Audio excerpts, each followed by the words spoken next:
কি গো, সব সময় এত ঘোমটা দিয়ে থাকো কেন? নিজের মতো করে থাকো। আমার মাকে নিজের মা ভাবো। আমার মা খুব ভালো, তোমাকেও খুব ভালোবাসবে। আরে আমি তো বৌমাকে সবসময় সেটাই বলি। আরে আমাকে মা ভাবলে ওর ক্ষতি তো নেই।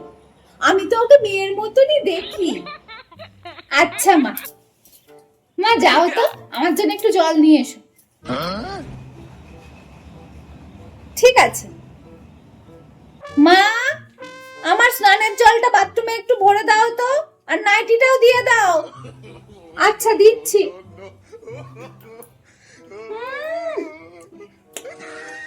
কি রান্না করেছো এটা?